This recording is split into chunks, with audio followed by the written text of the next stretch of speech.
Assalamualaikum warahmatullahi wabarakatuh. 11 IPS 1. Hari ini kita akan belajar mengenai permintaan dan penawaran uang. Nah, minggu lalu secara tatap muka kita udah belajar mengenai indeks harga dan inflasi. Saya akan mengulang sedikit materi indeks harga dan inflasi. Jadi indeks harga itu kita menghitung berapa sih persentase kenaikan ataupun penurunan suatu harga barang pada periode yang akan kita hitung. Dengan menggunakan apa? Dengan menggunakan metode indeks harga, yaitu ada metode tertimbang dan metode tidak tertimbang. Setelah kita hitung, nanti kita akan tahu berapa persentase kenaikan dari harga barang tersebut. Nah, kemudian untuk inflasi, kita udah belajar mengenai inflasi, yaitu adalah kenaikan harga barang-barang secara umum dan secara terus-menerus dalam periode atau waktu yang cukup lama. Nah, kemudian di inflasi juga kita udah belajar mengenai penyebab inflasi, ada jenis-jenis inflasi, ada dampak inflasi terhadap perekonomian dan dampak inflasi terhadap masyarakat. Kemudian juga kita belajar mengenai cara ataupun kebijakan untuk mengatasi inflasi. Ada kebijakan moneter maupun kebijakan fiskal. Nah, sekarang kita akan belajar mengenai permintaan dan penawaran uang.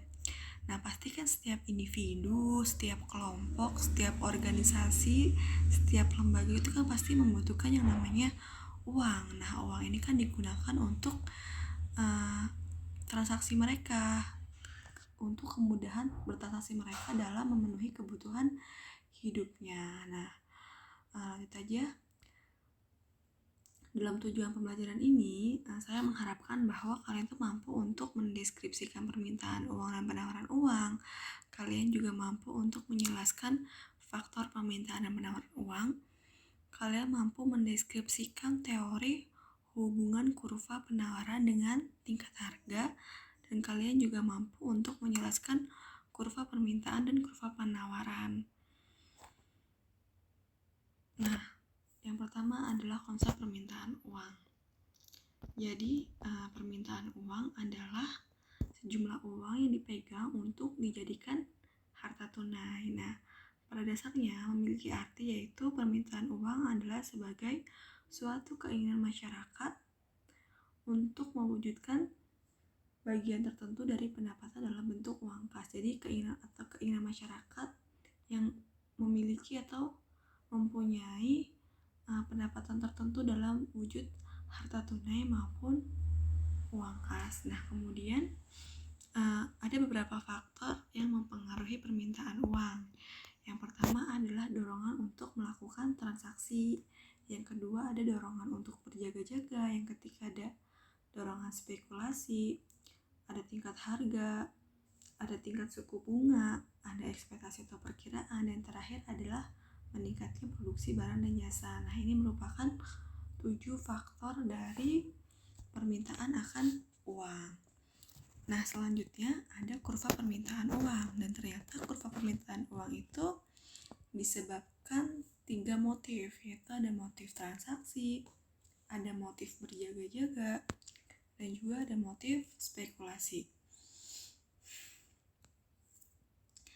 Nah, yang pertama yang akan kita bahas adalah kurva permintaan uang terhadap motif transaksi. Nah, ternyata motif transaksi itu ditunjukkan karena masyarakat itu memegang uang dengan tujuan untuk mempermudah kegiatan transaksi sehari-hari. Misalkan ibu-ibu rumah tangga memegang uang, tujuannya itu untuk mempermudah transaksi dalam membelanjakan uangnya untuk membeli sayur gitu.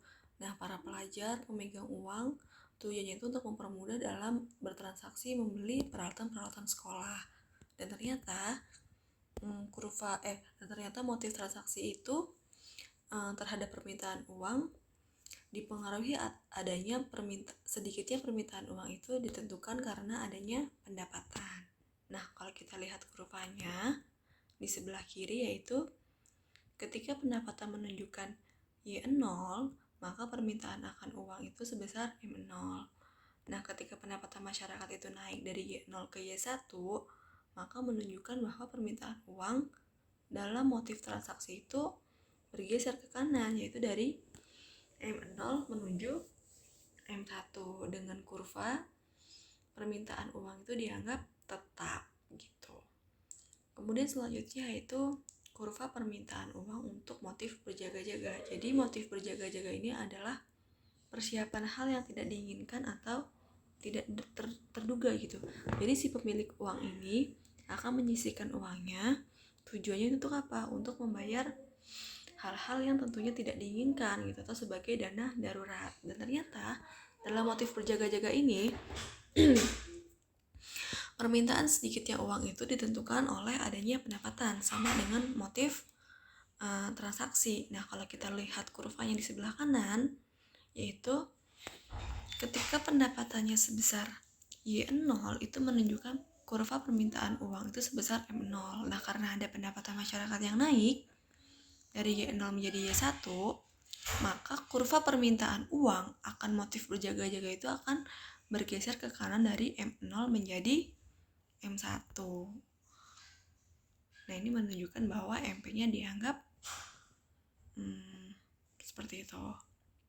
Nah, kalau misalkan tadi ada kurva permintaan uang terhadap motif transaksi dan motif berjaga-jaga, ini merupakan motif spekulasi. Dan dalam hal ini, banyak sedikitnya permintaan uang yang digunakan untuk spekulasi itu ditentukan oleh tingkat suku bunga. Nah, kalau tadi motif transaksi dan motif berjaga-jaga itu ditentukan oleh pendapatan, kalau motif spekulasi itu ditentukan oleh R atau suku bunga, di mana ketika R0 itu menunjukkan permintaan akan uang itu sebesar M0, tapi karena adanya tingkat suku bunga yang naik, maka permintaan akan terhadap uang pada motif spekulasi itu berpindah ke kiri, yaitu dari M0 menjadi M1.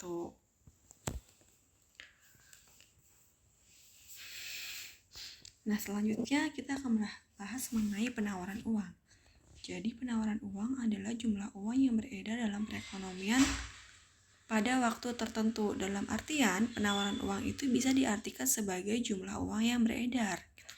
Berapa sih besaran jumlah uang yang beredar yang dikeluarkan oleh bank gitu kan.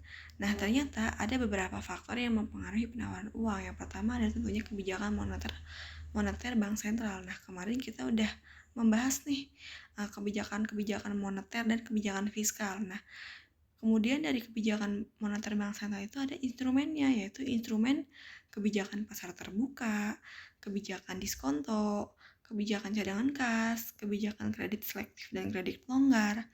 Ada kebijakan mencetak uang baru dan menarik uang lama. Kemudian ada faktor tingkat pendapatan masyarakat, tingkat harga, selera masyarakat, meningkatnya produksi barang dan jasa, dan kebijakan anggaran yang dianut. Nah, sekarang kita akan membahas mengenai hubungan penawaran uang dan tingkat harga. Jadi dalam ini terdapat beberapa teori untuk membahas mengenai hubungan penawaran dengan tingkat harga. Yang pertama yaitu teori kuantitas atau David Ricardo, di mana David Ricardo itu menjelaskan bahwa perubahan jumlah uang yang beredar itu akan mempengaruhi harga. Nah, jika jumlah uang yang beredar sedikit, maka harga-harga itu akan turun sehingga nilai uang naik. Kebalikannya, kalau misalkan jika jumlah uang yang beredar jika jumlah uang yang beredar di masyarakat itu tinggi, maka harga-harga itu akan mengalami kenaikan. Dan hal ini akan berdampak pada nilai uang yang akan turun. Kemudian dalam teori kuantitas David Ricardo itu ada rumusnya, yaitu di mana M sama dengan K dikali P, yaitu M adalah uang atau jumlah uang yang beredar, K adalah konstanta, dan P adalah tingkat harga. Nah, yang kedua adalah teori kuantitas menurut Irving Fisher.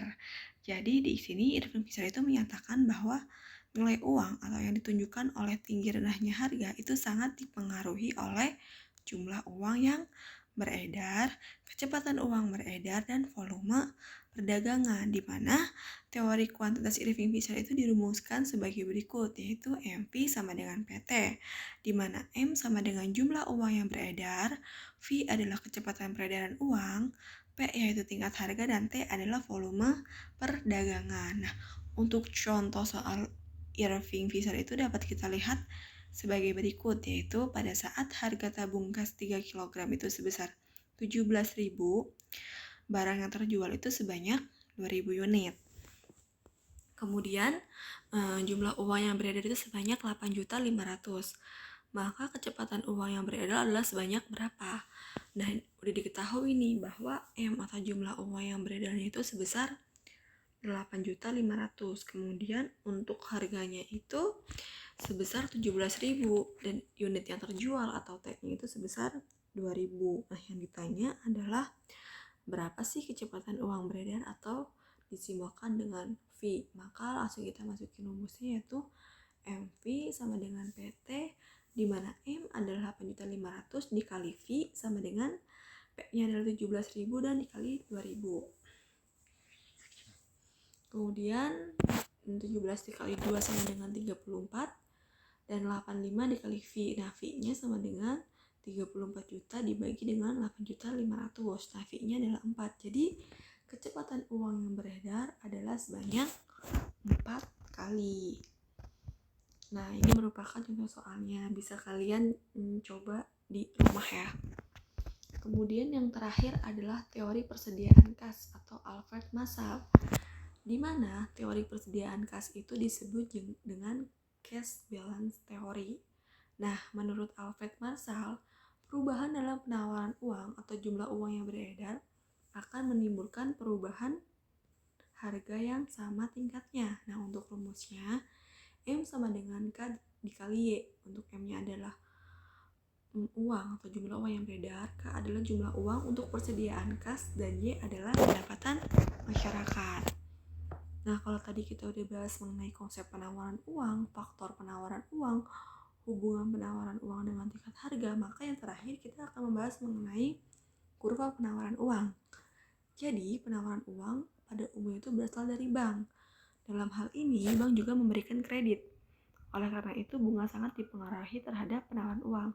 Nah, ternyata kan yang melakukan penawaran uang itu adalah dari bank, sehingga bank itu akan memberikan kredit kepada masyarakat. Dan ternyata penawaran uang itu sangat sensitif atau sangat berketergantungan terhadap bunga ataupun suku bunga. Nah, kalau kita lihat kurva yang di samping sebelah kiri, itu merupakan kurva penawaran uang. Ketika suku bunganya itu sebesar RO, maka menunjukkan jumlah uangnya itu sebesar MO. Nah, ketika ada penaikan suku bunga dari RO menjadi R1, itu akan meningkatkan jumlah uang dari MO menjadi M1, di mana kurva permintaan penawaran uang itu dianggap tetap. Nah, kalau kita lihat di keterangannya, pada saat tingkat bunga sebesar RO, maka penawaran oleh bank umum adalah sebesar MO. Nah, ketika bunga atau suku bunga naik menjadi R1, maka penawarannya juga akan naik menjadi M1. Nah, sekian materi mengenai permintaan dan penawaran uang. Kalau misalkan nanti ada pertanyaan, bisa ditanyakan melalui WhatsApp atau pertemuan tatap muka selanjutnya. Terima kasih. Wassalamualaikum warahmatullahi wabarakatuh.